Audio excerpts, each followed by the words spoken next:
Ibu guru, Bapak kepala sekolah yang diwakili Bapak Siswaan dan Bapak Kurikulum yang saya hormati juga Bapak Ibu guru SMP Negeri 2 BTC.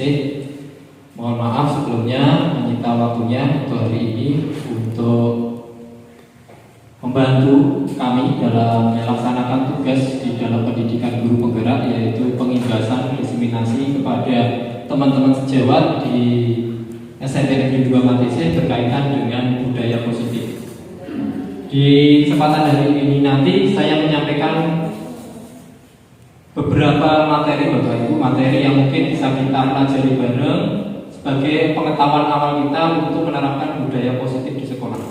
Banyak hal yang mungkin paradigma baru dan sebagainya yang nanti kita akan utarakan, nanti kita bisa diskusi di akhir sesi. Seperti itu Bapak Ibu semuanya, langsung saja karena keterbatasan waktu yang kita miliki, kita langsung ke materinya.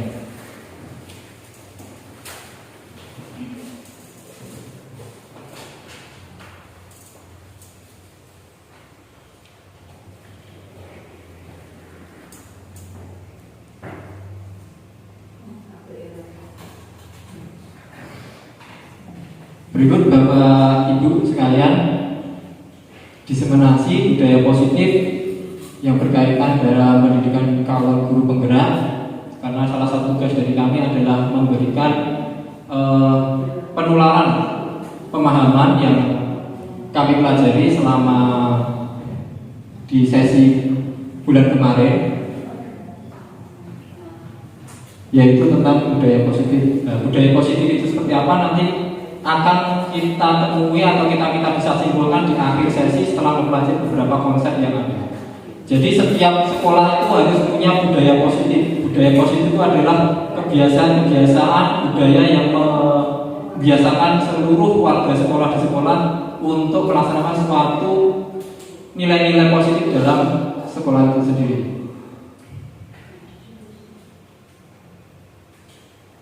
Nah, pertanyaan pemantik sebelum kita masuk ke materi Bapak Ibu. Coba, ini ada pertanyaan Bapak Ibu. Setuju atau tidak setuju? Itu jawabannya cuma itu aja. Hukuman dapat mendisiplinkan anak. Kira-kira setuju atau tidak? Setuju. Setuju ya? Ada yang setuju? Ada yang tidak? Setuju.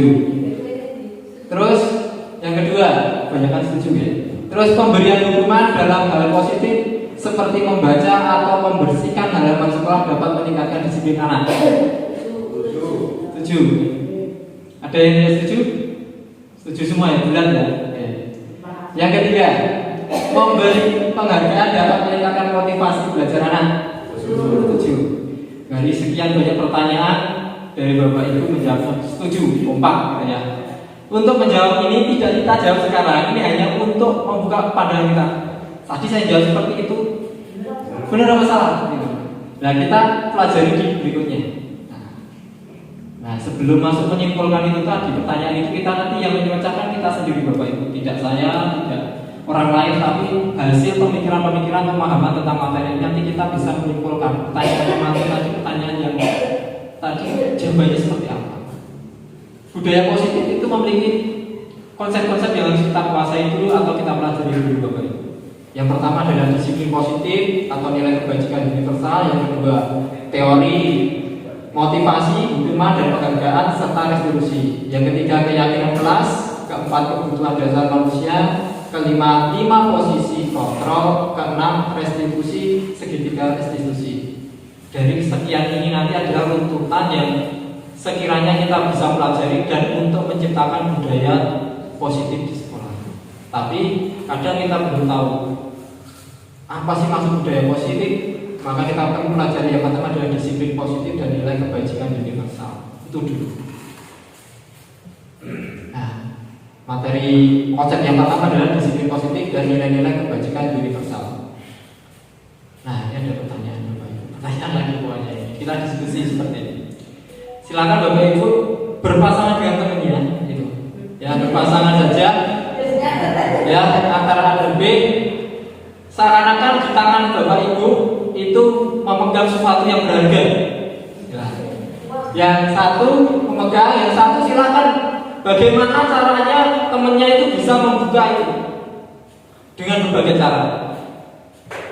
Nah, kira-kira setelah Bapak Ibu mencoba ini, apa yang terjadi? Coba sama Bapak Ibu bisa genggam, terus temennya berusaha untuk mencoba membukanya itu dengan bagaimana caranya, apa yang terjadi di Bapak Ibu, apa caranya bagaimana? Ide-ide. Ada lagi? Duit. Ada lagi? Dipaksa gitu ya. Ya. Kira-kira yang pemegang bagaimana? Menghindar, terus kaget, mempertahankan. Ya, jawabannya itu tidak ada yang salah, karena ini berkaitan dengan kontrol diri. Jadi sebenarnya manusia itu tidak bisa dipaksa, tidak bisa diatur. Yang bisa mengatur ada dirinya sendiri. Mau buka, mau tutup itu salah saya. Mau dipaksa, dalamku dikai ibarat apapun, uang berapapun tidak akan terbuka kalau dari saya sendiri tidak mau buka. Nah, konsep ini yang harus kita rubah Bapak Ibu, bahwa sejatinya kita tidak bisa merubah anak dari kita, tapi kita bagaimana merubah anak itu dari dalam diri anak, supaya bisa terbawa dari motivasi dalamnya keluar.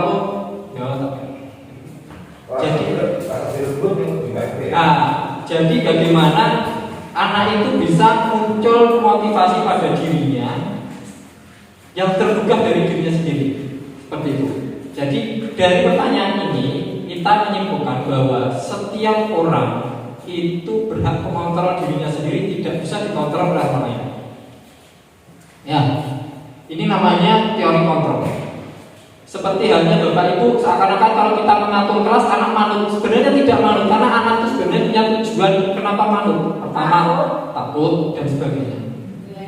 Ya, nilainya bagus dan sebagainya. Nah, ini kita bahas di sini Bapak Ibu. Nah,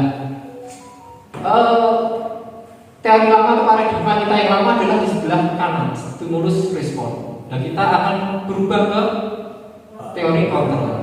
Yang pertama, realitas kita sama. Kita menganggap apa yang saya pikirkan itu baik, anak juga harus seperti itu. Ternyata realitas kita berbeda. Anak itu butuhnya apa, pengennya seperti apa, dan kita keinginan kita berbeda. Kadang kalau kita paksakan akan ada benturan dan sebagainya. Selanjutnya, semua orang melihat hal yang sama. Semua orang pasti melihat yang berbeda. Sudut pandang kita pasti berbeda. Sama guru berbeda, bersama anak berbeda, apalagi guru dengan siswa. Ada lagi di sini banyak. Nah ini, kita coba mengubah orang agar berpandangan sama dengan kita. Ini ya saya lakukan bertahun-tahun selama ngajar saya gitu. Kowe kudu kaya aku ngene iki lho. Kaya guru ngene iki. Ternyata dalam teori kontrol kita hanya berusaha memberikan pandangan terhadap mereka. Ada pandangan-pandangan, tapi kita tidak bisa maksakan. Karena jadi tadi yang bisa mengontrol, mengiyakan tidaknya ada dari anaknya dia. Jadi kalau kita hanya bisa memberikan gambaran, inspirasi, makanya ada guru harus menginspirasi, artinya seperti itu. Kita tidak bisa mengarahkan seperti anak robot. Kalau di kami membahasakan anak bukan robot yang dikontrol dengan remote control kanan kiri atas bawah matikan selesai gitu. Ya ini. Terus perilaku guru dia sebagai suatu kesalahan. Dulu kita memandangnya seperti itu, anak seperti ini kamu salah. Tapi yang seharusnya kita adalah sebagai pelaku memiliki tujuan. Kita harus mencermati. Nanti kita belajar, oh anak itu begini, mesti ada tujuannya kenapa? Itu. Udah sekelas itu. Mohon maaf. Terus orang lain bisa mengontrol saya. Nah, ini tadi yang kita sampaikan, kita bahas. Orang lain tidak bisa mengontrol kita. Kita yang bisa mengontrol diri sendiri. Oke, ini masih banyak. Pemaksaan pada suatu tujuan gagal ini, kolaborasi dan konsensus kita akan pilih benar. Ini Bapak Ibu, nanti kita banyak kolaborasi dan konsensus. Kolaborasi itu berbarengan mendiskusikan untuk mencapai satu tujuan, dan konsensus itu kesepakatan yang akan kita buat. Kalau di kelas nanti ada namanya keyakinan kelas, nanti yang disampaikan kemarin sudah bahas yang menghitung-hitung. Nah, di sini nanti kita singgung keyakinan kelas itu apa sebenarnya. Langsung kita ke disiplin dulu Bapak Ibu. Sebenarnya kita kan sering disiplin, tapi di anak itu kata disiplin cenderung sesuatu yang tidak nyaman. Harus disiplin, harus patuh aturan benar, patuh aturan benar. Yaitu sesuatu yang dilakukan seorang untuk mendapatkan kepatuhan. Tapi ingat, kepatuhan itu tadi harus bersumber pada diri. Jadi di sini ada kita cenderung menghubungkan disiplin dengan ketidaknyamanan. Saya pun juga waktu sekolah sama. Jenenge kalau disiplin itu berarti harus paksa gitu ya. Nah, sebenarnya disiplin positif berubah. Kenapa di sini namanya disiplin positif, tidak disiplin saja? Karena disiplin positif itu adalah bentuk kontrol diri untuk melakukan tujuan bersama-sama. Contoh Bapak Ibu, kenapa Bapak Ibu mau mengajar di kelas, datang tepat waktu? Karena kita punya tujuan pengen sekolah kita bagus. Nah itu sudah namanya kontrol diri kita. Oh saya malu harus seperti ini. Nah itu termasuk kontrol diri. Oke. Nah tujuan ini untuk mengacu pada nilai-nilai prinsip mulia. Contoh Bapak Ibu nanti mungkin yang Muslim, nilai kebajikan atau nilai prinsip diri yang dianut sebagai nilai kebajikan itu adalah apa? Nah di sini nilai kebajikan adalah nilai yang menjadi prinsip kita untuk diwujudkan. Contoh, misalnya kita seorang yang Muslim tidak sholat itu rasanya mesti ada yang ganjil, betul tidak? Nah itu makanya mau gak mau kita akan berusaha untuk melaksanakan itu. Nah itu namanya nilai kebajikan atau sesuatu yang menjadi acuan kita untuk menuju yang baik, untuk disiplin tanpa kita harus dikoyak-koyak. Nah ini nilai kebajikan. Nilai kebajikan sebenarnya adalah sifat positif manusia. Sifat positif manusia yang merupakan tujuan mulia yang ingin dicapai setiap individu. Itu. Jadi nilai kebajikan, nilai positif. Jadi setiap manusia pasti nilai positifnya sama. Manusia diciptakan di kodratnya positifnya sama. Pengen dihargai, pengen diterima dan sebagainya. Termasuk anak-anak kita. Nah, nilai-nilai ini payung besar dari sikap dan perilaku kita untuk menjadi fondasi berperilaku. Ya. Bapak Ibu mungkin kesiswaan menyusun peraturan itu pasti tujuannya sama. Ya, bagaimana anak itu bisa menunjukkan sifat-sifat positifnya. Nah, dia dosen ini juga menyampaikan bahwa dengan mengaitkan nilai-nilai kebajikan yang diyakini seorang, maka motivasi intrinsnya akan terbangun sehingga menggerakkan motivasi dari dalam untuk dapat mencapai tujuan mulia yang diinginkan. Oke, Bapak Ibu, jadi dalam konsep teori kontrol kita adalah bagaimana membangunkan motivasi intrinsik gugah, ya. Nah, contoh ini Bapak Ibu, tadi tanya nilai kebajikan ini apa tuh Pak? Apa tuh Mas gitu ya?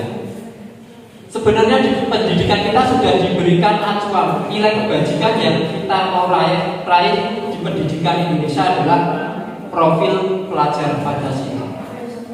Bapak Ibu kalau mempelajari ada di ke-6 profil ini, semua positif dalam diri manusia terjangkau di sini. Mulai dari beriman, bertakwa, berakhlak mulia, mandiri, bernalar kritis, kerbinaan global, bergotong royong, kreatif, itu sudah masuk. Makanya acuan kita selalu mesti P3 ya, profil pelajar Pancasila. Nah, maksudnya tadi antara hubungan disiplin positif dengan kebajikan, nilai kebajikan adalah ini. Bagaimana kita mendisiplinkan anak, menggugah anak supaya muncul motivasi pada dirinya, tidak perlu dioyak-oyak untuk bisa mewujudkan ini semua. Ya pasti gotong royong, kolaboratif, nggak usah juga komis kerja sendiri, sudah mandiri. Seperti itu kan enak ya Bapak Ibu ya. Kalau sekolah sudah anak-anak sudah mandiri, bisa berkelompok, membentuk kelompok, menghasilkan sesuatu sendiri, gurunya juga ada suasana iman, takwa. Wah ini sudah, kalau kita sampai sekolah itu sudah nyaman sekali Bapak Ibu. Kita nggak kosong gitu ya. Nah, namanya motivasi intrinsik itu sangat penting atau internal itu sering kena nih Bapak Ibu. Anak-anak melakukan sesuatu atau orang melakukan sesuatu ini untuk menghindari ketidaknyamanan dan hukuman. Apa yang akan terjadi apabila saya tidak melakukannya? Itu namanya motivasi eksternal. Contoh, pagi-pagi ada yang telat, saya mau marahin ya. Berarti anaknya itu muncul ketidaknyamanan. Itu ya, itu namanya motivasi eksternal. Jadi dimotivasi dorongan dari luar supaya anak itu tidak telat. Itu. Tapi nanti kita bahas di belakang efeknya seperti apa. Terus harus seperti apa. Terusnya juga yang tadi nanti berkaitan dengan hukuman gitu Bapak Ibu. Itu termasuk motivasi eksternal. Terus yang kedua ini berkaitan dengan penghargaan untuk mendapatkan imbalan dari orang lain atau institusi. Ya. Apa yang akan saya dapatkan di diri anak itu mesti akan muncul. Misalnya saya datang telat yang pertama, telat aku diapake. Ya. Yang kedua, penghargaan kalau aku melakukan ini, aku itu apa ya? Nah. Terus yang ketiga, menghargai diri sendiri. Sebagai masa aku nggak malu pada diri sendiri kalau tidak melakukan ini. Jadi hal-hal yang ini motivasi internal yang kita tuju adalah ini Bapak Ibu. Tujuan disiplin positif. Ya. Bagaimana kita menjadi orang seperti yang kita inginkan sesuai dengan nilai positif manusia. Ya. Jadi motivasi kita harus berarahkan ke nomor 3, termasuk kita Bapak Ibu guru. Oke. Nah, kita masuk ke tadi. Setelah kita masuk ke disiplin positif itu apa? Yaitu sekarang kita masuk ke hukuman, konsekuensi, sama restitusi itu apa? Nah, ini kita akan lihat perbandingannya biar kita punya pandangan baru. Yang pertama adalah hukuman Bapak Ibu. Ini sering saya lakukan, sering Bapak Ibu lakukan, dan mungkin sudah dari saya kecil sudah selalu mengalami ini. Okay? Bersifat tidak terencana tiba-tiba, tanpa acuan apa-apa, ujuk-ujuk ada itu. Misalnya, contoh, anak tidak kerjakan PR, keluar nyapu, tiba-tiba tanpa ada acuan, ada sepakatan dan sebagainya. Murid tidak tahu apa yang akan terjadi. Was-was tidak tahu aku diapake, kudu piye. Itulah ciri-ciri hukuman. Yes. Bahasanya nyaman. Kalau kita sekolah dulu kan kalau melakukan sesuatu dipanggil udah was-was, misalnya dipanggil DP, udah mau diapake dan sebagainya. Bersifat satu arah. Guru hanya satu arah saja. Anak harus ketutup, tidak bisa masuk ke kita, tidak boleh bicara ke kita. Nah, misalnya mau Pak ini wis menang, gitu kan? Nah, termasuk saya juga seperti itu. Tapi sekarang kita mulai berubah. Saya juga mengakui bahwa melakukan ini Bapak Ibu. Tapi saya mencoba untuk mengurangi bagaimana menerapkan yang kira-kiranya bisa bermanfaat. Terus ini tadi sifat satu arah, tidak memberikan murid hanya menerima suatu hukuman tanpa melalui suatu kesepakatan atau pengarahan dari pihak guru baik sebelum atau sesudahnya. Terus diberikan bisa berupa fisik dan psikis. Biasanya ini nanti cenderungnya kalau fisik itu suruh ya kegiatan fisik, kalau psikis biasanya untuk malah nanti jatuhnya banyak ke bullying. Yang mengambil fisik-fisiknya, kamu tuh harus cang ini nanti gitu. Nah, terus penghargaan Bapak Ibu, ini juga saya kaget kemarin mempelajari ini. Memberi penghargaan ini termasuk menghukum ternyata. Beri penghargaan ini termasuk menghukum. Saya juga kaget. Satu kelas itu ternyata kok bisa. Secara yang ada benarnya, ada salahnya, tapi perlu diluruskan. Ini di sini Bapak Ibu, bahwa penghargaan itu berlaku sama dengan hukuman. Dalam arti meminta atau membujuk seseorang melakukan sesuatu untuk memenuhi tujuan tertentu dari orang yang meminta. Itu namanya dorongan eksternal dan akan ada faktor ketergantungan. Nah, pengaruh jangka panjang dan jangka pendek. Penghargaan itu jangka pendek bagus, spontanitas bagus, tapi itu jangka panjang itu tidak bagus karena tadi ketergantungan. Efeknya apa? Kalau tidak diberikan tidak akan melakukan. Ini saya terapkan, ya saya mencoba-coba anak saya sebagai eksperimen. Ternyata benar. Kalau anak misalnya ada namanya mungkin di sekolah ada, kalau anak nangis tantrum dituruti, dia akan tantrum terus seperti itu, tantrum terus. Maka kita harus kadang biarkan sampai menangis sampai lelah baru dijak ngomong. Jadi sekarang karena itu untuk menunjukkan bahwa kalau diberi penghargaan itu tidak efektif, cenderung menghukum.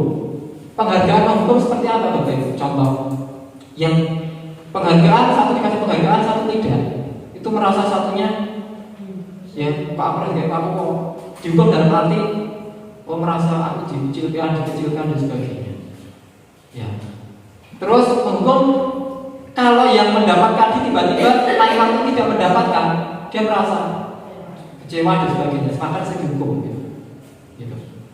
Terus penghargaan mengurangi ketepatan, hasil penelitian yang dilakukan beberapa ahli, penghargaan itu mengurangi ketepatan. Jadi beberapa dibuat skenario penelitian, anak suruh mengerjakan dengan mengasih penghargaan. Ternyata yang diberi penghargaan itu kreativitasnya menurun, terus ketepatannya menurun, dan yang satunya penghargaan itu menjadinya tidak efektif. Dan anak yang paling parah adalah anak kehilangan jati dirinya, dalam artian motivasi dirinya kan hilang. Kajian tidak akan melakukan itu kalau tidak diberi penghargaan. Dan anak itu akan kecewa jika tidak diberi penghargaan. Nah, kemarin ditanyakan seperti itu. Nah, terus cari penghargaannya bagaimana, Pak? Berikan penghargaan spontan. Dalam artian misalnya di kelas, misalnya ada sesuatu yang menurut Bapak Ibu itu positif, beri penghargaan itu buat plus atau keutamaan atau sanjungan sewajarnya, seperti itu. Tidak kontinu, dalam kontinu itu setiap dapat nilai 10 dapat hadiah 10, dapat 10. Kasihan nanti yang di berapa, atau nanti yang dapat 10 tiba-tiba dapat 9 tidak dapat. Nah, itu ternyata efek secara psikologinya akan berpengaruh seperti itu. Anak merasa terhukum. Terus penghargaan berusaha hukuman akan munculnya iri terhadap orang lain. Sesama teman itu nanti iri. Kayak itu mentang-mentang jadinya ternyata memberi efek buruk. Nah, menurut kualitas tadi kreativitas juga sama ya sebenarnya. Penghargaan mengurangi motivasi intrinsik. Ini contohnya ini. Bapak-bapak misalnya Bapak Ibu memberikan anak-anak itu mengerjakan betul itu, merasa bangga dirinya, itu sebenarnya sudah penghargaan terhadap dirinya. Yang tadi nomor 3 menghargai diri sendiri. Aku iso ternyata. Tapi kalau kita berikan penghargaan, kamu bagus, kamu berikan penghargaan, lama-lama dia itu bahagia karena bukan karena bisanya, tapi karena diberi hadiah. Itu yang perlu kita hati-hati. Terus ini tadi hukuman. Sekarang konsekuensi. Nah, bedanya konsekuensi ini Bapak Ibu, ada kesepakatan terlebih dahulu atau sudah dibahas atau disetujui. Contoh, jika melanggar ini maka kamu melakukan ini, di awal sudah ada. Kalau hukuman itu tidak tahu mau terjadinya apa, tidak tahu. Terus umumnya bentuk-bentuk konsekuensi dibuat oleh pihak guru segawe, bapak guru sekolah gawe, anak menyetujui saja. Itu. Terus baru nanti tahu, saya akan melanggar terlambat harus keliling lapangan, saya terlambat harus menulis. Nah, murid tetap dibuat tidak nyaman untuk jangka pendek, tapi konsekuensi biasa diberikan berdasarkan suatu data atau ada ukurannya. Kalau hukuman itu ya wis di otaknya yang beri hukuman ya keluar. Tapi kalau konsekuensi yang sudah disepakati apa, misalnya kamu kalau misalnya tidak mengerjakan tugas, kamu mengerjakan tugas tambah soal 10 kali. Nah, itu contoh. Ada kesepakatan dulu di depan dengan anak. Itu konsekuensi Bapak Ibu.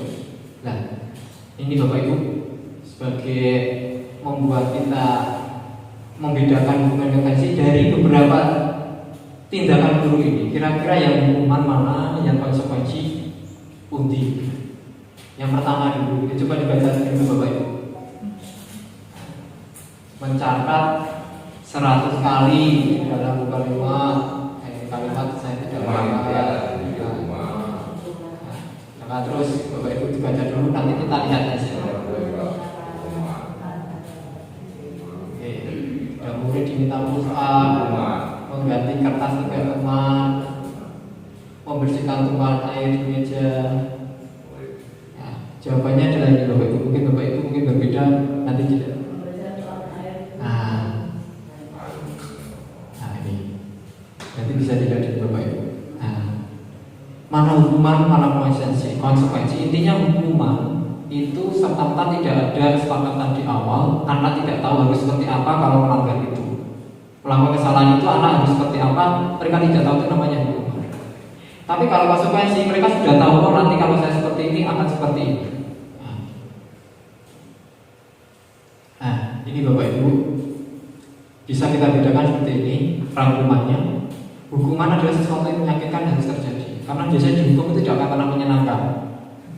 Ya, tapi konsekuensi mereka sudah tahu kalau saya seperti ini, aku akan seperti ini, sudah tahu bayangan apa yang dilakukan.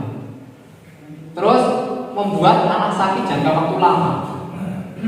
Dendam Bapak Ibu, nanti jatuhnya kadang kasus di TV kenapa guru dijotosi muridnya gitu ya. Ya karena mungkin dulunya sempat memberikan hukuman yang akhirnya dampaknya waktu lama. Ini juga saya pernah merasakan Bapak Ibu. Setelah saya ketemu kenapa kamu seperti ini, ternyata saya pernah menghukum dan sampai seperti itu. Anak membenci kedisiplinan, akhirnya anak jadi malas dan sebagainya. Pokok dihukum gitu. Tapi kalau konsekuensi menghargai aku kayak gini, ya berarti itu juga ini. Seperti itu. Nah ini Bapak Ibu, ya kurang lebih mendorong anak menyakiti diri sendiri, mendorong anak agar mudah menyelesaikan diri. Jadi isinya konsekuensi itu ada kesepakatan dan anak melakukan itu karena sudah tahu. Nah, yang bawah marah, rasa bersalah, dipermalukan, merasa tidak dihargai. Terus kalau konsekuensi kehilangan hak, dibuat tidak nyaman, diasingkan untuk sementara waktu. Gitu. Oke, Bapak Ibu. Nanti kita bisa diskusi panjang juga setelah kita buka semuanya Bapak Ibu. Nah, yang diharapkan Bapak Ibu tidak hukuman, tidak konsekuensi, tapi adalah itu restitusi. Restitusi adalah menciptakan kondisi bagi murid untuk memperbaiki kesalahan mereka, sehingga mereka bisa kembali pada kelompok dengan karakter yang lebih kuat. Ya, Bapak Ibu, ini restitusi merupakan proses kolaborasi murid untuk mencari masalah. Jadi restitusi ini mungkin nanti pada guru RPA ini yang mungkin lebih mendalami. Karena restitusi sebenarnya anak diminta untuk berdiskusi, mencari solusi apa yang menjadi masalah yang dilakukannya. Nah, ini nanti dilihat di belakang. Ciri-ciri restitusi ini Bapak Ibu. Tidak menebus kesalahan, tapi belajar dari kesalahan. Memperbaiki hubungan, tidak tadi merusak hubungan. Kalau menghukum itu hubungan murid dengan guru itu akan semakin jauh. Tapi kalau dengan restitusi, dengan kolaborasi, dengan ngobrol diskusi akan semakin dekat. Karena saling mengerti, saling memahami. Karena sejatinya tadi adalah kita memahami bahwa sudut pandang anak dengan kita pasti berbeda. Terus tidak ada paksaan. Terus yang paling penting di bawah ini yang garis bawah, fokus pada solusi. Solusinya dia saya ini kayak gitu. Ayo mungkin Bapak Ibu dengan suami atau istri di rumah dan ini masalahnya ini solusinya dia itu. Nah ini tidak perlu saya tampilkan, ini nanti panjang Bapak Ibu. Nah sekarang masuk keyakinan kelas Bapak Ibu. Untuk menciptakan disiplin kita harus punya keyakinan kelas. Keyakinan kelas itu apa? Nah, kita lihat di sini dulu Bapak Ibu. Mengapa tidak peraturan saja? Mengapa harus keyakinan kelas? Coba di pertanyaan pertama Bapak Ibu. Mengapa kita memiliki peraturan harus menggunakan helm bila mengendarai roda dua? Kira-kira kenapa Bapak Ibu kita pakai helm gitu? Tiga ben aman. Ya. Terus yang pertama itu kenapa kita memakai masker saat kita pandemi kemarin? Itu dengan kesehatan kita. Terus mengapa kita memiliki peraturan dari datang tepat waktu? Menghargai waktu, menghargai orang lain, itu ya. Nah, sebenarnya dari pertanyaan-pertanyaan ini tidak ada paksaan kalau kita berdasar dari diri. Pakai helm tidak perlu dipaksa diseneni dan sebagainya karena kita merasa butuh dan harus mewujudkan nilai positif tadi. Nilai positifnya apa? Keselamatan. Kesehatan nomor 2 tadi kesehatan. Yang pengen sehat itu harus seperti itu. Nah, itu yang akan kita bentuk di kelas. Di mana anak sadar bahwa itu yang kita butuhkan supaya menjadi yang baik, gitu ya. Ya. Untuk mendukung motivasi intrinsik, kembali ke nilai-nilai atau keyakinan yang lebih menggerakkan seseorang dibanding mengikuti serangkaian aturan. Jadi kalau kita sudah membiasakan anak memahami motivasi internalnya untuk melakukan sesuatu, anak tidak perlu diyawi sudah jarang. Contoh bahwa itu di kelas banyak kelas yang sudah muncul, contoh piket kelas. kalau kotor tuh teman-temannya sudah mengingatkan, itu sudah sebenarnya muncul motivasi dalam dirinya bahwa ini harus bersih kelas kita. Itu yang perlu kita bangun. Tidak perlu guru datang bersihkan mas, bersihkan mbak, itu berarti belum muncul. Nah, untuk memunculkannya itu maka perlu namanya membuat keyakinan kelas. Ini Bapak Ibu. Dalam membuat keyakinan kelas ini ada tahapannya. Contoh seperti ini. Keyakinan kelas yang akan kita yakini adalah hormat. Di kelas itu kita punya keyakinan hormat. Anak-anak sudah tahu karena kita nanti anak-anak diajak diskusi. Kalau hormat kita harus apa saja, harus terdengar apa sih di kelas kalau ada hormat itu. Oh, kita bisa sampaikan bareng, gitu ya. Bicara sopan dengan gurunya. Boleh saya pinjam menghormati aturan lain, boleh saya pinjam nggak rebut. Terus perilakunya bagaimana? Ramah, santun, memberi salam, berjabat tangan. Itu nanti akan dijabarkan anak-anak yang menuliskan. Jadi dia anak-anak akan menyatakan apa yang harus dikerjakan, sebenarnya anak sudah tahu. Nah nanti Bapak Ibu guru juga membuat anaknya harus seperti apa, muridnya, gurunya juga harus apa, guru harus apa, ditulis juga. Namanya keyakinan kelas. Contoh itu Bapak Ibu. Datang tepat waktu, berarti tidak hadir terlambat. Nanti dibuat nanti langkah-langkahnya dari Bapak. Sebenarnya nanti untuk mungkin ada dihadir lagi mungkin dari Bapak guru berkaitan nanti juga bisa bimbing untuk workshop membuat keyakinan kelas. Coba karena kemarin saya juga dengan teman-teman mencoba karena untuk hari ini mungkin tidak cukup gitu ya. Nah, ya ini Bapak Ibu, kira-kira dari sekian ini keyakinan kelas apa yang disepakati di kelas itu? Kalau kita selalu kembalikan ke tempatnya, dilarang mengganggu orang lain, hadir di sekolah 15 menit sebelum pelajaran dimulai. Yang pertama dulu nih kita bahas. Ya, cukup. Jadi di kelas itu tidak ada peraturan kelas, tidak boleh ini, tidak boleh ini, tidak cukup ditempel besar keyakinan kelas, tanggung jawab. Berarti anak kalau lihat itu berarti dalam pikirannya muncul di tanggung jawab, berarti saya harus punya tanggung jawab. Nah, tanggung jawab itu apa? Kembali ke sini tadi, anak-anak sudah membuat ini. Oh, berarti terlihat tanggung jawab itu tertata rapi mejanya, misalnya seperti itu, piket datang tepat waktu. Nah, nanti ini yang perlu kita praktekkan Bapak Ibu. Nah, ini tadi dilarang mengganggu orang lain, menghormati, hadir di sekolah 15 menit sebelum pelajaran dimulai.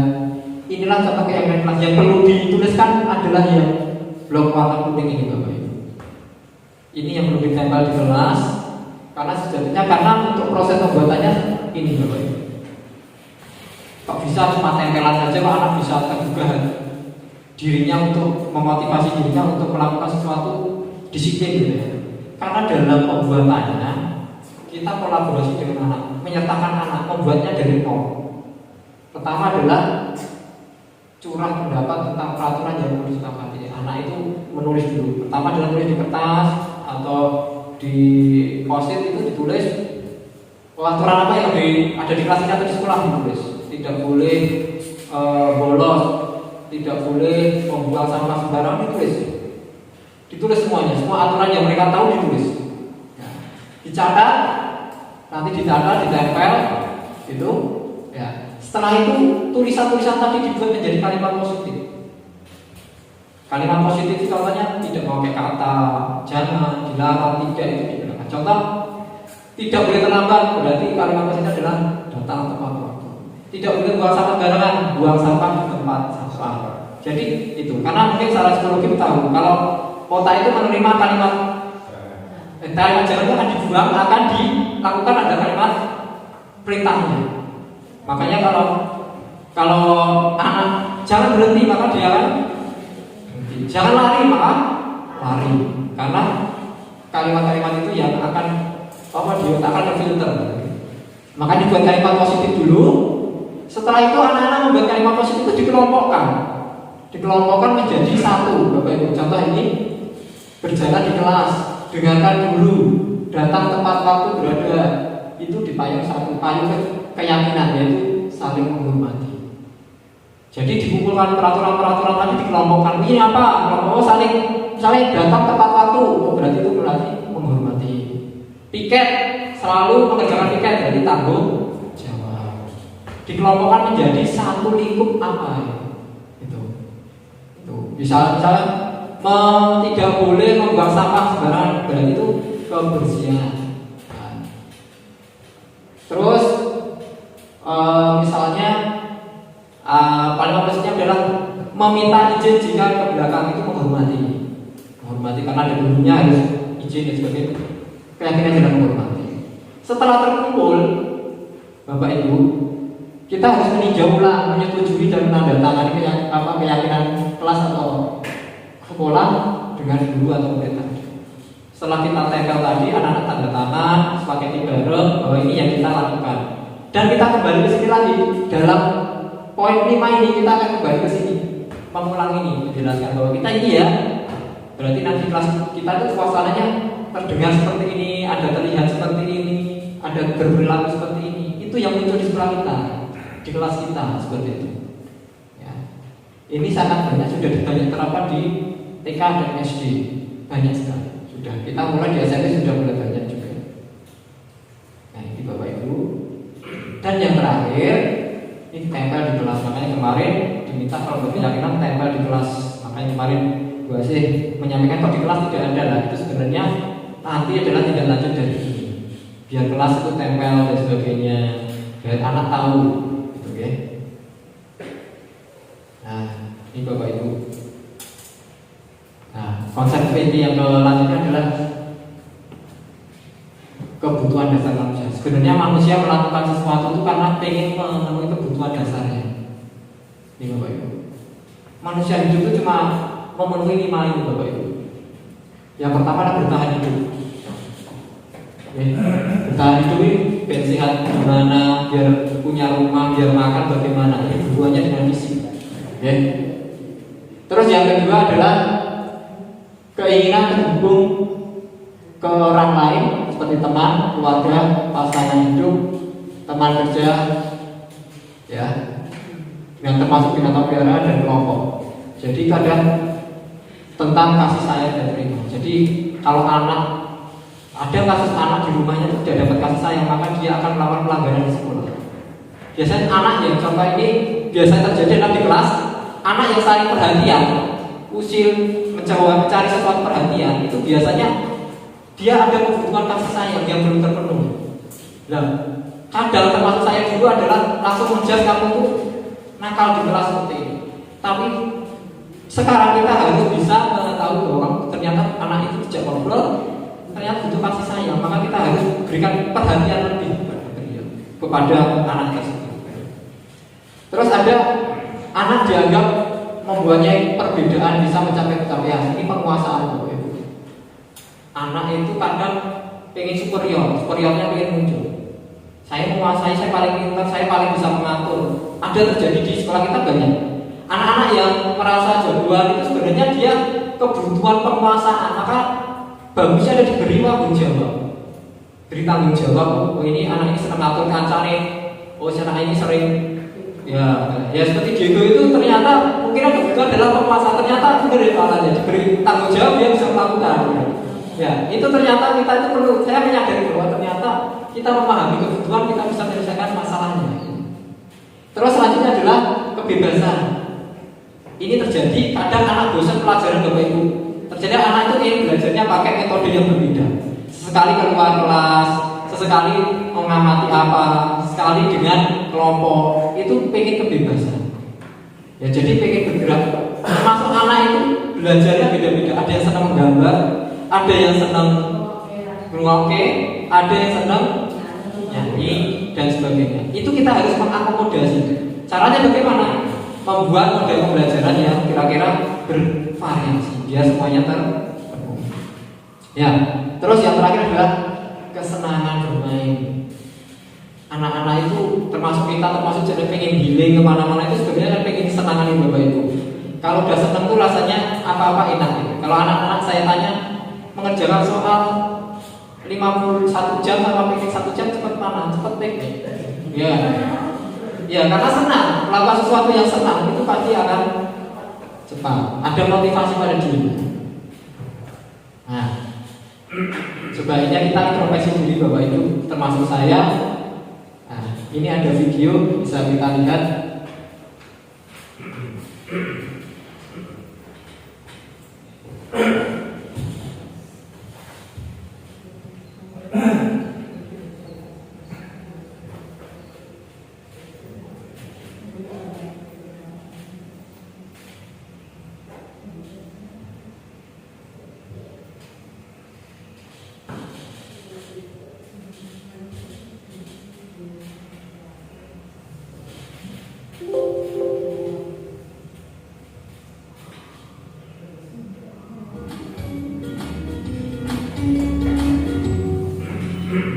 Salam bahagia Ibu dan Bapak Guru hebat. Dalam penerapan disiplin positif restitusi, salah satu program yang dikembangkan adalah 5 posisi kontrol. 5 posisi kontrol dalam restitusi adalah proses perjalanan seorang pendidik agar dapat mengenali dirinya. Pada video kali ini, kita akan membahas tentang 5 posisi kontrol yang dikembangkan oleh Diane Gosser dan contoh penerapannya.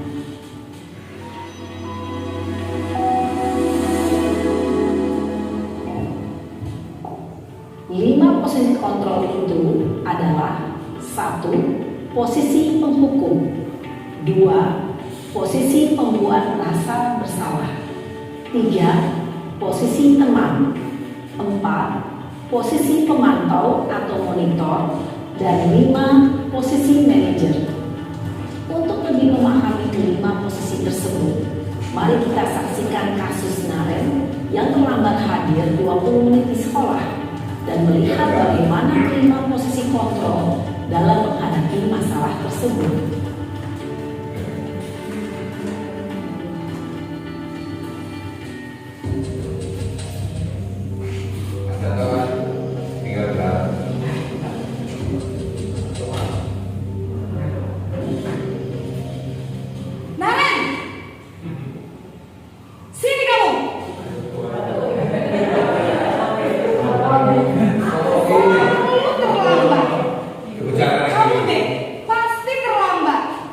Maaf Bu, saya Apa coba?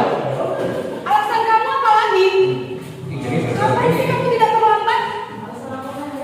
Malas sekali ya kamu jadi anak. saya Dasar pemalas.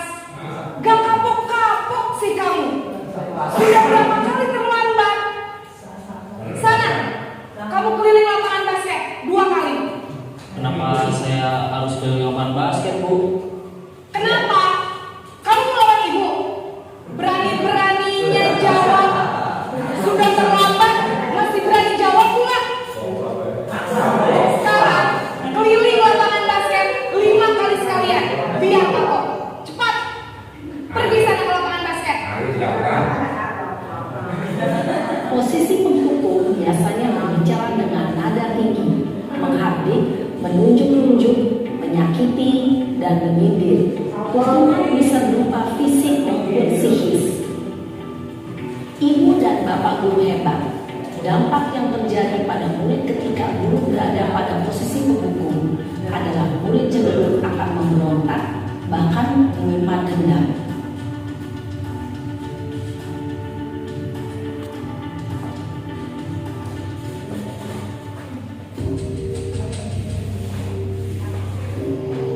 Naren,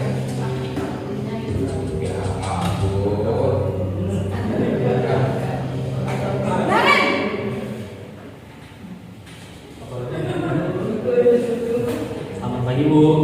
Naren, kamu kenapa terlambat lagi, nak? Ya Tuhan, Naren, kamu senang ya bikin ibu susah ya? Kalau kamu terlambat lagi, nanti ibu yang ditegur bapak kepala sekolah, nak. Disangka ibu tidak bisa membina kamu. Duh, gimana ini?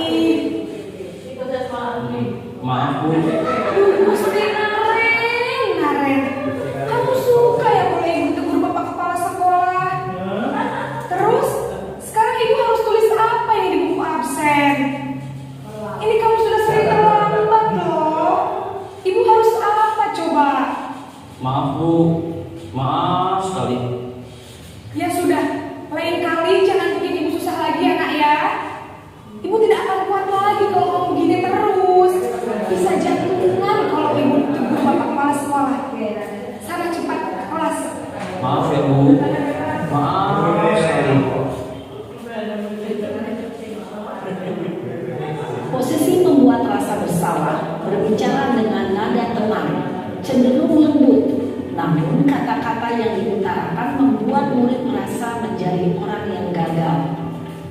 memandang buruk dirinya sendiri, merasa tidak berharga, dan tidak sanggup membahagiakan orang lain.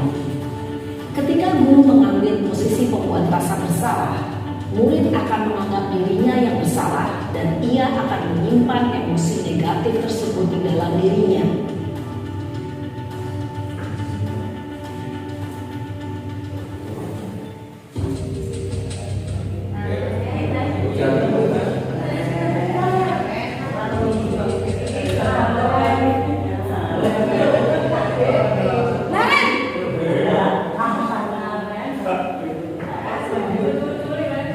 Selamat pagi, Bu. Wah, sudah jam berapa ini, Nak? Terlambat lagi ya, sayang. Iya Bu, habis ibu saya lupa bangunkan saya Bu. Kamu malah menyalahkan ibu kamu. Kamu bukannya anak yang larinya paling kencang. Kok terlambat sih? Iya Bu, saya memang terlambat bangun tadi. Jadi biarpun saya lari kencang, tetap gak kekejar Bu. Ya sudah sana. Nanti lain kali larinya lebih kencang lagi ya. Biar gak terlambat lagi. Bikin seneng ibu demi ibu. Bisa kan? Bisa lah Bu. Ya sudah sana masuk kelas. Ibu beresin urusan absen kamu. Kamu ini ada-ada saja. Dalam posisi teman, guru berbicara dengan nada suara ramah, akrab, cenderung bersenda gurau untuk menjaga suasana tetap santai.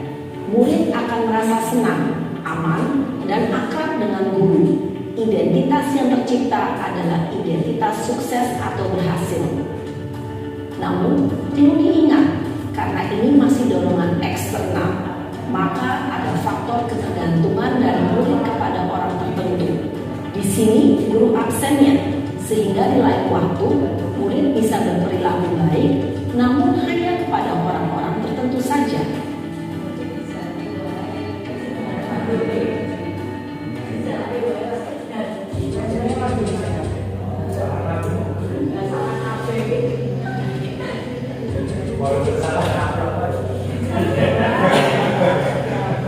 Naren!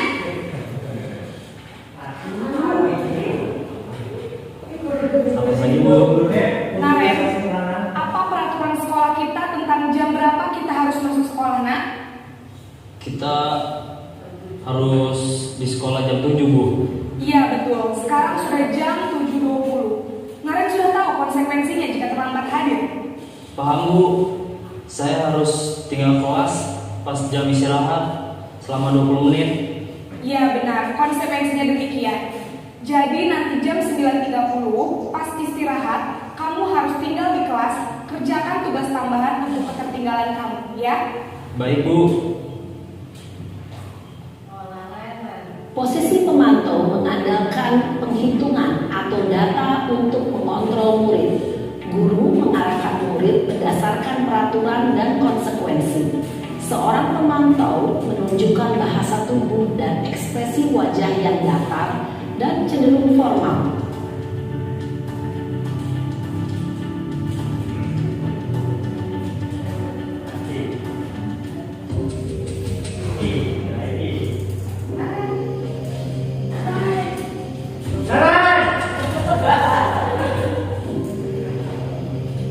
Naren!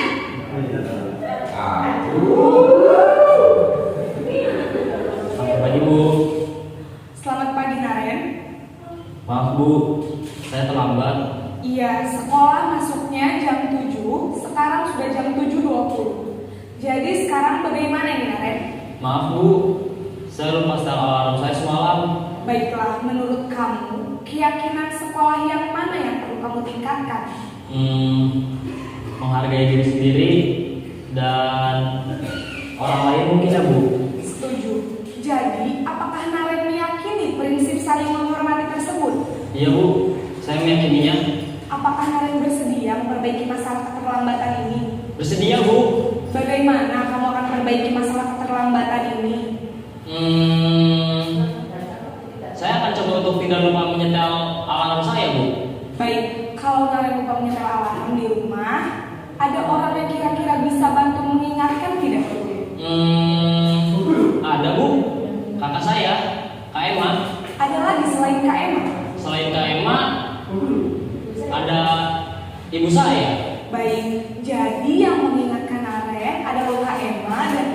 ya. Kira-kira akan mulai setel alarm kapan nih Naren? Setelah pulang sekolah, akan segera saya lakukan. Baik, jadi Naren akan setel alarm untuk bangun besok pagi dan akan diingatkan oleh kakak dan ibunda Naren ya. Ada lagi yang mungkin perlu dilakukan Naren agar tidak terlambat bangun lagi? Tidak ada, Bu. Baik Naren, terima kasih untuk kerjasama kamu. Sekarang kamu perlu kembali ke kelas untuk belajar. Baik, Bu. Terima kasih. Posisi manajer adalah posisi kontrol yang disarankan untuk membimbing murid memiliki sikap disiplin yang positif, yaitu murid yang mandiri, bertanggung jawab, dan dapat memecahkan masalah. Tujuan dari posisi ini adalah agar murid dapat berefleksi atas tindakannya. Guru akan dengan tulus memberikan pertanyaan-pertanyaan bermakna, sehingga membuat murid dapat belajar dari kesalahannya dan mencari sebuah solusi untuk menyelesaikannya. Ibu dan bapak guru hebat, setelah mengamati adegan kelima posisi kontrol tadi, kira-kira posisi mana yang paling ideal? Posisi mana yang dapat menunjang motivasi intrinsik murid? Ya, tentu posisi manajer. Posisi ini memang posisi ideal yang ingin dituju setiap pendidik. Pada posisi inilah, guru dapat menerapkan disiplin positif yang berpihak pada murid, yang memerdekakan murid. Perjalanan seorang pendidik tentunya tidak mudah untuk sampai pada posisi seorang manajer.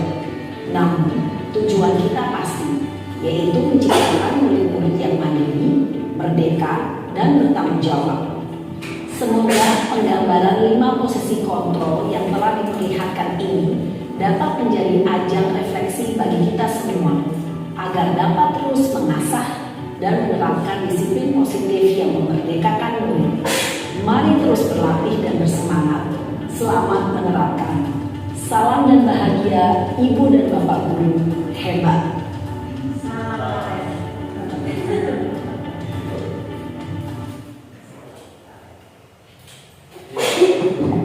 Ya, Bapak Ibu, tadi sudah lihat video pendek.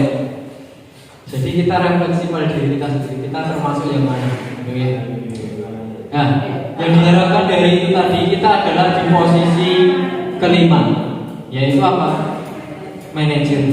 Ya memang kalau kita bisa banyak yang berpendapat kayak gitu ya, kapan rampungnya gitu ya. Tapi ini perlu dibudayakan, namanya budaya positif, budayakan seperti itu supaya tujuan merdeka belajar di situ Bapak Ibu. Memberikan kebebasan anak untuk menyelesaikan masalahnya, kita memfasilitasinya, kita membimbingnya. Jadi disampaikan di manajer tadi adalah memberikan pilihan pada anak untuk menyelesaikan permasalahannya, kita mengarahkannya. Ya, Bapak Ibu, itu tadi dari video yang ada tadi. Ya, ini perlu banyak latihan, banyak dipraktekkan. Termasuk saya kemarin juga mencoba ke anak-anak yang minimal sekali, tidak bisa 2 kali, 3 kali seterusnya. Karena apa?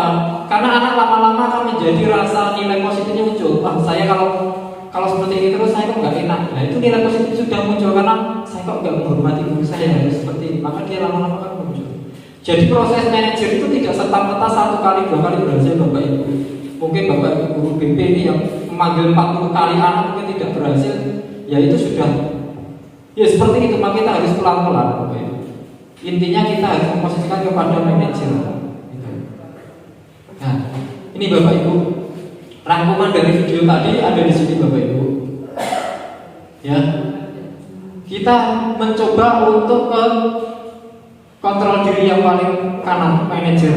Tapi rata-rata yang kita lakukan sekarang paling sudah sampai pemantau, teman, itu sudah bagus. Nah, ya, penghukum ada. Tapi saya yakin teman-teman semuanya sudah melakukan penghukum, pernah merasa bersalah, pernah. Saya juga pernah melakukan itu semuanya. Misalnya penghukum ya sudah pasti. Saya yakin semuanya pernah menghukum. Terus untuk membuat rasa bersalah biasanya adalah membuat yang mengajak bicara guru itu merasa merasa disakiti atau merasa menderita karena perbuatan si anak. Mungkin orang sakit atau toleh kan. Itu membuat rasa bersalah.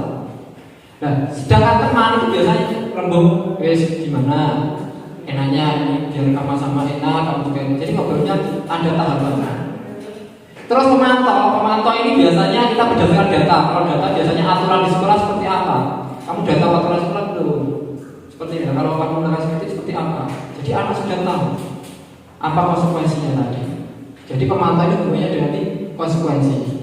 Nah, sedangkan manajer itu anak diajak berdiskusi. Kamu seperti inilah, solusinya bagaimana? Anak diajak berpikir. Jadi solusi itu harus bisa datang dari anak, bukan dari kita. Karena semakin anak memberikan solusi, pilihan mereka akan semakin bertanggung jawab. Gitu. Ya Bapak Ibu, ini rangkumannya sangat banyak. Saya mau ambil yang hasil saja. Penghukum itu biasanya akan hasilnya yang memberontak, menyalahkan orang lain berbohong.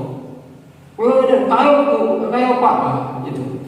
Nah, terus kalau membuat rasa bersalah, menyembunyikan, menyangkal berbohong, dia cenderung menutupi kesalahan. Terus kalau teman, ya wes, Pak Guru kayak enak, aku juga ya kalau guru kayak enak. Dia akan menjadikan itu sebagai tamengnya, sebagai ketergantungan apa, ya akhirnya ke sana saja. Oke? Nah itu makanya teman itu efeknya dari ketergantungan. Terus kalau pemantau menyesuaikan diri jika diawasi. Kalau nggak diawasi dia tidak akan nggak tahu, nggak merasa bahwa itu merasa bersalah, tidak. Aturannya dilanggar, tapi tidak ada yang memantau, ya udah. Tidak ada mandarnya, dia tidak akan melakukannya. Terus yang terakhir manajer, karena anak itu diminta untuk berdiskusi, menyampaikan pilihan solusinya apa, maka dia merasa tanggung jawab, dia dituntut supaya saya biasanya kalau anak-anak kan kamu masa sudah ngomong nggak dilakukan seperti itu. Jadi tanggung jawab menghargai diri sendiri. Jadi kembali ke diri sendiri. Ini menguatkan atau munculkan jiwa motivasi intrinsik ini yang susah Bapak Ibu. Kita harus sering berdiskusi dengan anak. Bagaimana anak nyaman dulu ngobrolnya, dipandu, dikuatkan bahwa kamu itu berbuat salah. It's okay, nggak apa-apa berbuat salah itu manusiawi. Tapi ini, nah, nanti ada tahapannya Bapak Ibu. Nah, kira-kira ini Bapak Ibu, dari yang kita lihat tadi, kalau misalnya ada percakapan seperti ini, kira-kira guru itu dalam posisi kontrol. Saya kecewa sekali sama kamu, berarti guru merasa menderita, gitu ya. Kamu tidak pernah benar melakukannya. Ayolah, lakukan demi ibu bapak. Nah, kita bisa lihat. Yang pertama, seakan-akan gurunya menjadi merasa menderita, maka itu merasa bersalah. Nah, yang perlu digarisbawahi Bapak Ibu, bagaimana kamu menyelesaikan masalah ini? Intinya adalah membuat anak membuat pilihan solusi Bapak Ibu. Nah, bagaimana membuat anak bisa membuat solusi sendiri? Ada namanya segitiga restitusi. Nanti yang harus dilakukan Bapak Ibu ada 3 tahapan ini. Ini Bapak Ibu, ini tahapan ini konsep terakhir pada budaya positif adalah ini. Segitiga restitusi adalah sebuah tahapan untuk memudahkan para guru atau orang tua dalam melakukan proses untuk menyiapkan anak melakukan restitusi. Restitusi tadi untuk memperbaiki dirinya. Nah, pertama dari stabilkan identitas, validasi tindakan yang salah, menanyakan keyakinan. Ini Bapak Ibu. Ini tidak hanya untuk anak, kepala sekolah juga menerapkan ini, memanggil gurunya juga menggunakan ini. Ini diharapkan di sekolah penggerak sudah seperti itu. Kalau kita di program guru penggerak, kita untuk mengimplementasikan ke anak-anak. Tapi nanti kalau kepala sekolah ini juga dipakai untuk meningkatkan gurunya. Dan seperti ini Bapak Ibu, yang pertama adalah bagian Bapak menstabilkan identitas.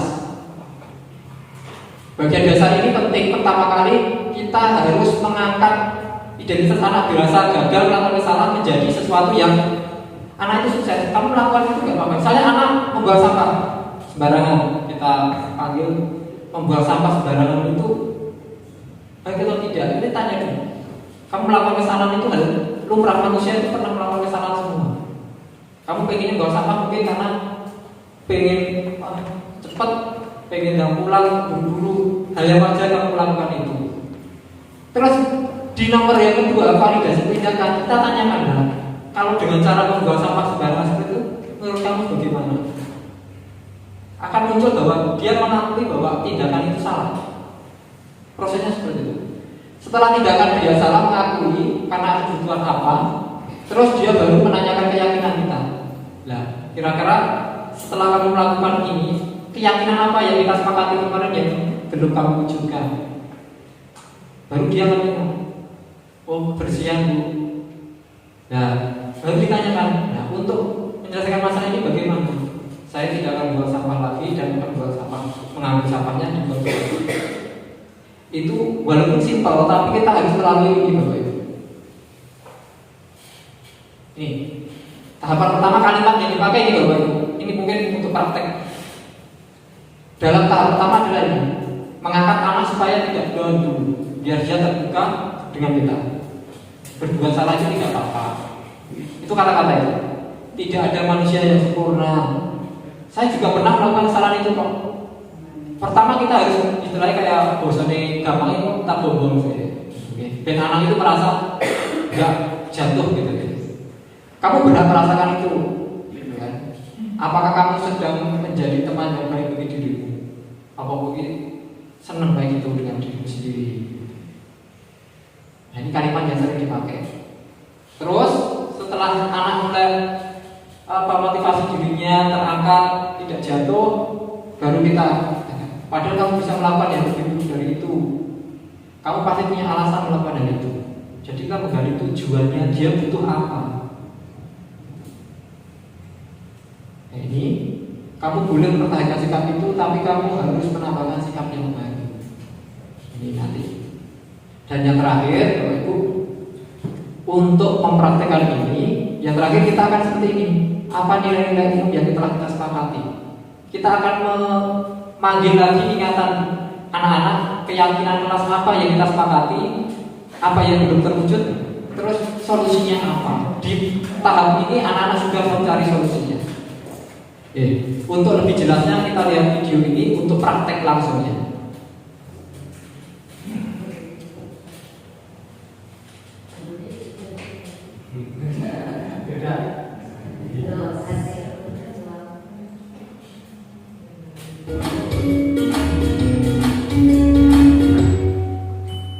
Salam dan bahagia Ibu dan Bapak guru hebat. Pada video kali ini kita akan membahas tentang salah satu program disiplin positif yang diterapkan di lingkungan sekolah yang dikenal dengan nama restitusi.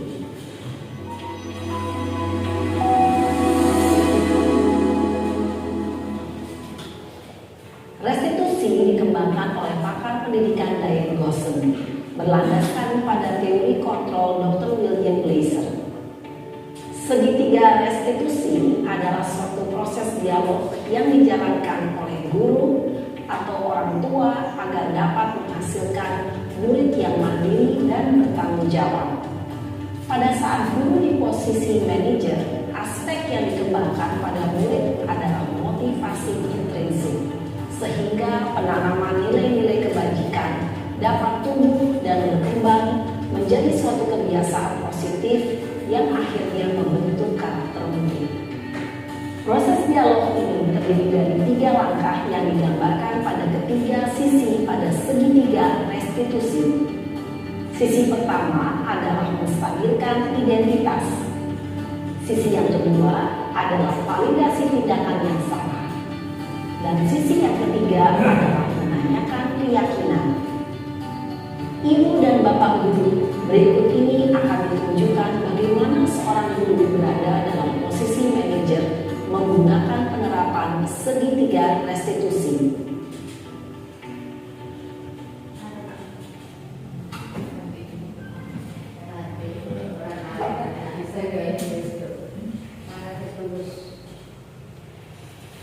Siang Sarah. Siang Pak. Sudah lama nggak ketemu Sarah. Kenapa hari ini ada di sini? Kesel Pak, kesel banget. Masa aku dikatain tukang fitnah Pak? Ya aku marah lah. Aku balik ngatain Eka di depan kelas. Kesel banget. Oh begitu. Ya pasti kamu marah dan kesal. Bapak juga akan marah apabila ada yang menuduh Bapak seperti itu. Kemudian pada saat itu kamu mau melakukan apa? Ya saya langsung ngatain Eka lah Pak. Kesel banget. Saya bentak-bentak dia depan teman-teman lain. Oh begitu. Pasti kamu melakukan seperti itu karena suatu alasan tertentu, kan? Iyalah, masa saya diam saja Pak? Ya saya bela diri lah. Masa saya dituduh tukang fitnah? Ya wajar lah. Mempertahankan harga diri itu sesuatu yang penting buat kamu. Untung kamu tidak bertindak lebih gegabah lagi, hanya membentak-bentak. Iya Pak.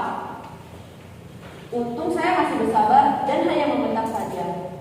Sudah gemes padahal, saya pasti bela diri lah. Ya pasti ya. Tapi kamu memilih untuk tetap bertahan dan bersabar. Kamu memilih untuk tidak berbuat lebih parah lagi, bukan?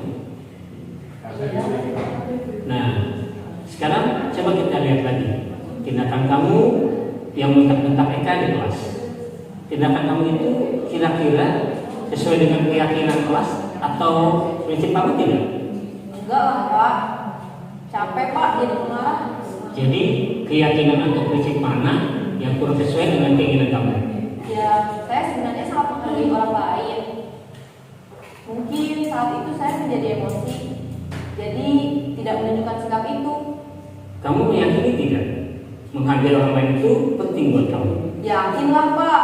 Iya, setuju. Kita harus saling menghargai. Namun, ada juga keyakinan yang kita sepakati yang perlu kita jalankan apabila kita sedang marah, bukan?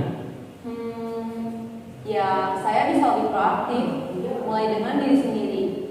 Saya bisa jadi lebih bersabar, mengambil waktu jeda untuk berpikir mau apa selanjutnya. Kira-kira kamu bersedia memperbaiki masalah ini tidak? Sedia Pak. Kalau kamu memperbaiki masalah ini, kamu akan menjadi orang seperti apa? Saya akan menjadi orang yang bertanggung jawab kali ya Pak. Dan senantiasa proaktif. Iya, menurut kamu bagaimana rasanya menjadi orang seperti itu? Ya nyaman lah, bangga bisa bersabar dan menahan diri. Baiklah kalau begitu. Yuk kita pikirkan bagaimana memperbaiki masalah ini.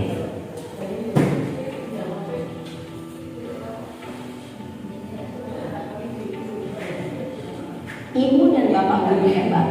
Baru saja kita menyaksikan contoh bagaimana seorang guru berada dalam posisi manajer menggunakan penerapan segitiga restitusi. Mari kita bahas satu persatu. Pada sisi pertama, menstabilkan identitas berdasarkan pada prinsip bahwa membuat kesalahan adalah bagian dari proses pembelajaran.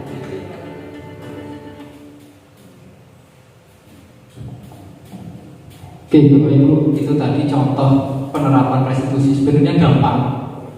Cuma kita harus bersabar karena membangkitkan motivasi anak tidak seperti membangkitkan telapak tangan gitu, Bapak Ibu. Tapi intinya kalau kita budayakan di sekolah kita, anak-anak akan merasa sendiri bahwa ternyata guru-guru kita itu menghargai kita, memerdekakan kita, memberikan pilihan sendiri untuk memperbaiki diri kita.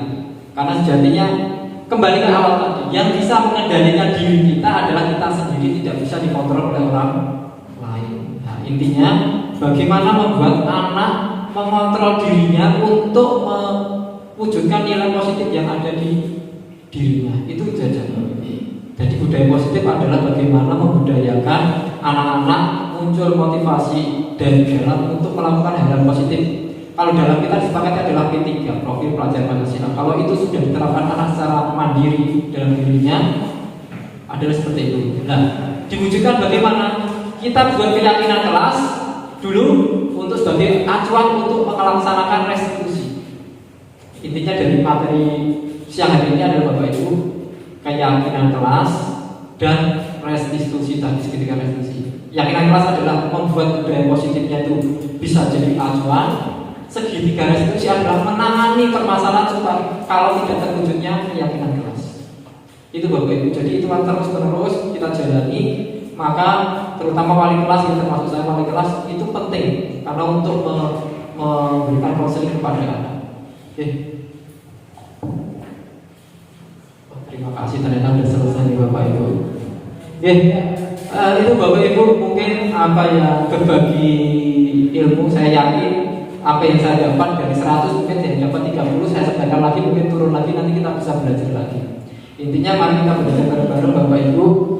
Dan tidak lain karena kita ingin sekolah kita sekolah yang baik. Makanya kita harus mempunyai proses-proses yang baik juga. Mungkin itu Bapak Ibu, nanti kalau ada saran kritik boleh disampaikan karena ini keterbatasan waktu dan ini juga sudah sore. Terima kasih atas waktunya dan mudah-mudahan apa yang saya sampaikan memberikan wawasan baru bagi kita semuanya untuk kebaikan di sekolah kita. Baik, terima kasih Bapak Ibu atas kesempatan hari ini. Saya akhiri. Assalamualaikum warahmatullahi wabarakatuh. Waalaikumsalam.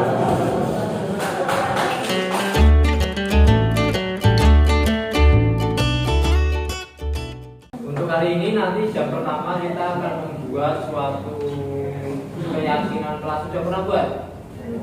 Belum. Tahu nggak keyakinan kelas itu apa? Belum tahu. Oke, sebelum kita masuk membuat keyakinan kelas, kalian pernah lihat orang naik sepeda motor? Pernah naik sepeda motor? Malah sekarang bisa naik ya. Pakai apa kalau naik sepeda motor? Pakai helm. Kenapa pakai helm?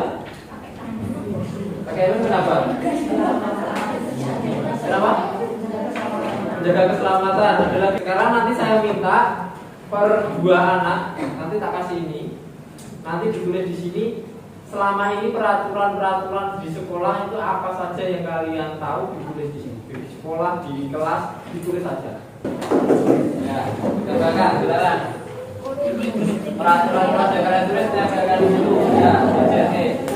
Ya. Silakan, boleh.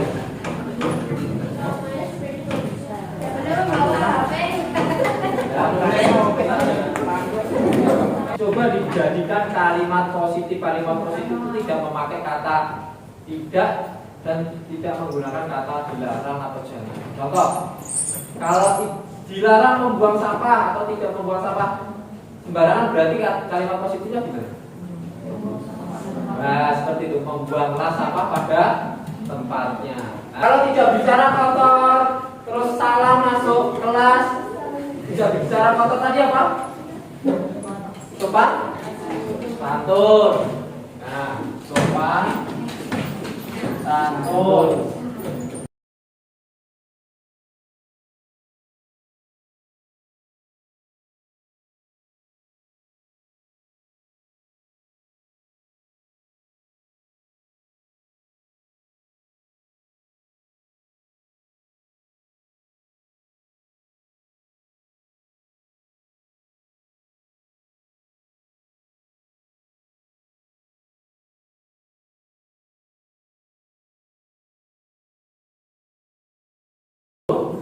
Sepakat ya? Kalau sepakat, kita tanda tangani.